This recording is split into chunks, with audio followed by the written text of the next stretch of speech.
We have to learn today to face a world we don't understand. Nassim Taleb is probably one of the only contemporary philosophers worth reading. He's not your typical polished intellectual with cosmetic knowledge, but an independently minded action taker who embodies virtues like courage, freedom, and honor, which you'll find read in ancients like Cicero or Seneca. While modern life shuns these classical virtues, separates the ethical from the legal, Nassim Taleb ruthlessly opposes this fragility created by modern society. Because capitalism is not just about incentives, it's about punishment. He points out how ancient heuristics in governance, commerce, and social life are more robust for our complex current world. Personally, I've read the whole inserto multiple times, and my favorite work by Nassim Taleb is Skin in the Game. And in this video, I want to share with you the 8 lessons that I've learned studying Skin in the Game, which made me a better human being in my personal and professional life. So this is the 3rd video from a video series I started on Nassim Taleb's work. As I said, I'm an avid student of the inserto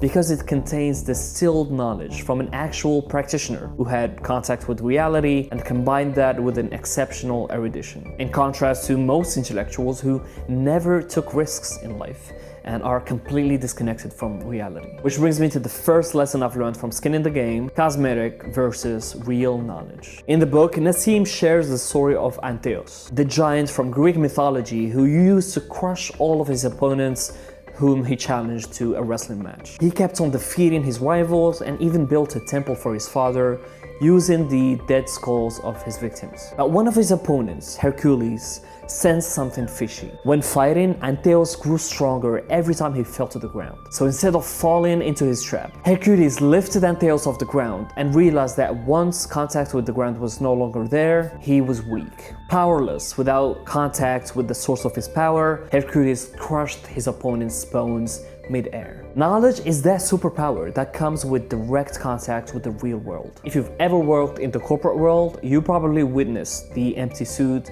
with cosmetic knowledge. You have sometimes BS vendors in corporate America and definitely corporate Europe. These people often are, they're like actors. They don't know what's going on, but at the top, they don't have skills. They write something, they can wrap a good narrative. They don't have skin in the game in the sense that although they get the incentive, they don't have disincentive if something goes wrong. This applies to intellectuals as well. The more polished, pomp, and verbose, the more charlatanesque can be the intellectual. If they're not taking real risks in life, they should not make decisions. Nassim Taleb is uncompromising about that, and I kind of agree with him. Pathemata mathemata, as the ancient Greeks said, learning through pain. Real learning gets imprinted at the cellular level through skin in the game. But we saw it multiple times with global leaders with no skin in the game who wreaks havoc on different regions of the world while facing no consequences of their actions. That asymmetry was almost non-existent in ancient history. Military leaders were risking their lives on the battlefield. Legal codes like Hammurabi's code severely punished cutting corners. It was simple. If the architect builds a house, and if the house collapses, the architect is penalized. That was in Hammurabi's code. Actually, he's put to death if the house collapses and kills the owner of the house. The ancients understood that disincentives were necessary for a system to work properly. But we modern smartasses, overestimating our intelligence, thought that we can make it somehow work without these outdated heuristics. Heuristics that helped us manage the asymmetries of life. And speaking of asymmetries, let's bring up the biggest of all, the minority rule. Growing up in Casablanca, Morocco, I had some religious Orthodox Jewish friends who only ate kosher. Finding a fully kosher option for them in Casablanca was no easy task. Now, as a Muslim myself, I can eat with them at a kosher restaurant while keeping halal, because kosher is halal, but halal is not kosher. And once you understand the minority rule, you see it everywhere. I had a colleague whose teenage son was a hardcore vegan, and slowly but surely, the whole family started eating more plant-based meals instead of cooking separate meals every day. But what Nassim Taleb also pinpoints is that change and progress also comes from an active, intransigent minority, not the majority. But science is a minority rule, by the way. Yeah.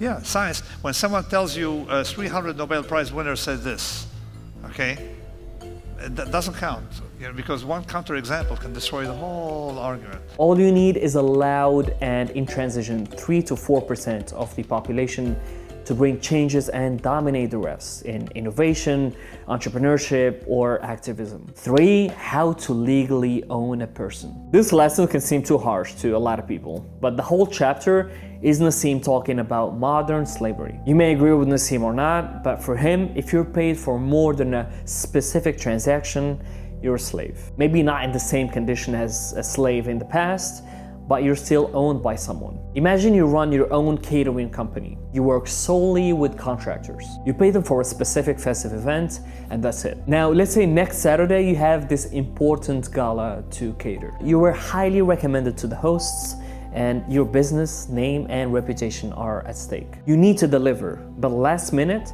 2 of the most important supervisors that usually take care of the whole operations let you down. They tell you that Qatari royalty just arrived in New York City and are hosting this lavish dinner for their friends. And they decided to pay your contractors 3 times what you usually pay them. There's no way you can break even while paying them that. If only you could own them, have a way to punish them to not even think about letting you down, right? Well, that's what firms realized. Even though in theory, hiring when needed someone for a specific transaction on a contract basis can make more sense than hiring someone full-time, it can end up costing a lot more to the corporation. Yes, with full-time employment, you can end up with employees who sit idle for a prolonged period of time with no specific task to do. But overall, it costs less than negotiating contracts every time, especially when we talk about the risk of relying solely on contractors, as we saw with our caterer friend. So you create a class of people who can be punished if they let you down. And that class of people, because then they're not hireable anymore, they're ruined, their reputation, they depend on reputation. And that class of people, who are not free. Nassim also explains that while in the past you had the company man who was loyal for decades to the same company and tried to protect his reputation within that organization, today you have the company's man who has a reputation to protect regarding all of his potential employers if he wants to stay employable. 4. A life is about risk-taking. In Jean de La Fontaine's famous fable, he shares the story of a hungry wolf who meets a well-fed dog. The hungry wolf, dreading his condition, asks the dog, "How are you so well-fed?" "Easy," says the dog. "I just serve my master. I chase off intruders, keep his yard, and follow his commands. And he just keeps on feeding me. That's the comfortable life I'm after," says the wolf. And the dog invites him to join the household, promising him to never suffer hunger again. The wolf enthusiastically agrees, but on their way, he notices something on the dog's neck and wonders, "What's that?" He asks the dog, and the dog answers, "It's just for the collar. They chain me at night." The wolf, realizing that his canine friend is not free, tells him to keep the food and runs away. Better be hungry and free than well-fed but chained. In life, you're either a dog or a wolf. A wolf is free, but it comes at a price. He risks death, being killed by another predator, or starving to death. He also needs to keep sharpening his hunting skills to get his next meal. In his life, nothing is guaranteed. Life is about risk-taking, and living a life of risk aversion without skin in the game in your business, career, or life choices. Yes, it may shelter you from harm, but it also makes you a domesticated dog. That's why I feel like there's a huge difference when we talk about professional CEOs and execs and actual entrepreneurs. Entrepreneurs take risks, and they start something from scratch, and they deserve all the upside they get, if they get any. Yes, CEOs and execs can be highly competent, but you can see that appearance matters a lot more in their domain. And the risk-taking is something I always evaluate in my life. I felt comfortable these past 7 years in Europe. That's why this year I took one of my big swings at life and took the risk to move to New York City, mainly because America is the land of risk-taking. I made a separate video explaining the different factors that made me leave Europe for the US. I'll share the link here, but to be honest, that was the biggest factor. In this chapter of the book, Nassim Taleb also talks about the wolves among the dogs in the corporate world. These are people that are employed but can still keep some of that freedom. And he explains that those are the salespeople and the traders he witnessed during his career. And that's one of the reasons reasons why I picked sales as a career. What I love about sales is that you're forced with a tight feedback loop to always hone your skills and sharpen them. And you get paid a lot more if you perform better. It's volatile sometimes, but that thrill and that skin in the game in the process makes you sharper for the marketplace, for you if you want to start a future business or for a future employer. And I'm also building this YouTube channel, something that can stand on its own as a creative and future entrepreneurial venture. So you need to choose in life. You want to be a dog or a wolf. Just don't be a dog pretending to be a wolf. 5. Time exposes fragility. I explained the Lindy effect in my past videos on Nassim Taleb's work, but to give you a reminder, it's a concept that was discovered by Broadway actors who used to hang out at the Lindy's restaurants in Manhattan, New York. They discovered that plays that survived 200 days had 200 more days. 1,000 days, 1,000 more days. They discovered that rule. So you can classify things on whether they're Lindy or not. Basically, life expectancy increases the longer a non-perishable item survives, in contrast to humans whose life expectancy decreases with time. Time exposes fragilities in institutions, ideas, books, businesses, technologies, and so on. Experts can publish hundreds of papers to prove that Ozempic has no side effects, for example, or that artificial sweeteners do no harm. But at the end of the day, only time will tell, like it did with cigarettes, GMOs, and other harmless things. So to be opportunistic, Lindy is on our side. It already filtered ideas, books, technologies, diets, and wisdom across millennia for you. So my suggestion is, if you want to learn about human nature and psychology or how the world works, you need to start by reading the classics. As Nassim Taleb said, if some idea and concept about human psychology was never mentioned by the ancients, I'll take it with a grain of salt. Same with religion. I'd be very cautious not to throw the baby with the bathwater. Yes, reject the superstitions and the dogma that comes with religion, but removing religion completely may have some side effects that we can't foresee. Once you remove religion, you end up with something else, usually something even worse. 6. Cheap versus costly signaling. If you've ever watched The Godfather, you probably remember this scene. This Hollywood executive woke up with the severed head of his favorite horse in his bed. He refused to hire a Sicilian American actor who had ties with the mafia. Even though the consigliere of the family visited the executive, it didn't change his mind. So instead of using an empty threat, this was a real threat. If he doesn't hire the actor, his head will probably be next. The order of the Hashashins, or the assassins, of 11th century Persia also understood this. They used to leave daggers firmly planted in the ground next to the bed of their target. In some of the legends, they used to leave letters saying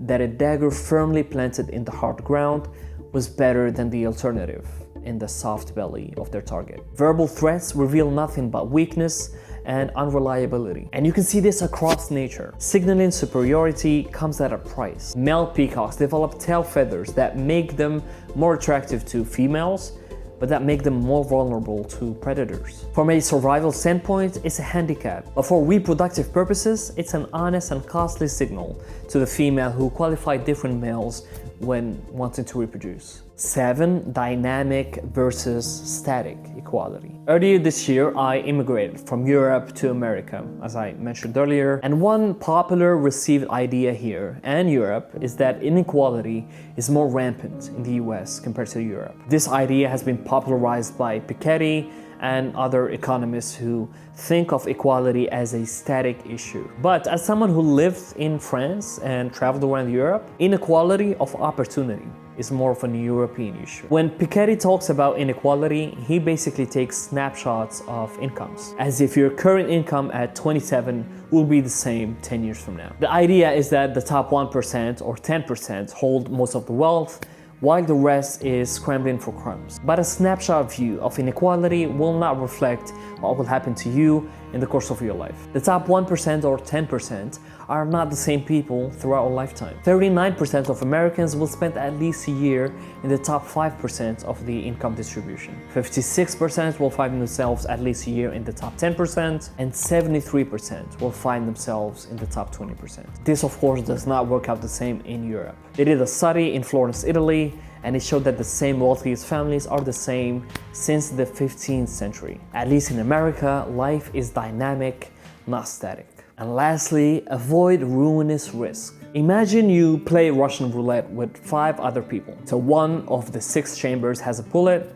and you'll win $1 million if you survive. 5 out of the 6 people will make money. If someone calculates the standard odds, he will tell you that you have 83.3% chance to win. But if you keep playing Russian roulette, you will end up dead at a certain point. You hit an absorbing barrier where you can't play again. And Nassim Taleb explains that life is about repetition of exposures to risk. If you climb mountains and ride a motorcycle, hang out with the mafia, fly your own small plane, drink and smoke cigarettes, your life expectancy is considerably reduced. And this idea of repetition of exposures make paranoia about some low probability event rational, because those small risks add up. So what you should do is to avoid ruinous risk in your life. The type of risk that will stop you from continuing the game of life, whether it's in your finances, health, social life, etc. But you need to love certain types of risks, the non-ruinous type. Don't confuse the risk of ruin with volatility and variations. Courage and precaution are not opposites. Take aggressive risks that offer you huge upside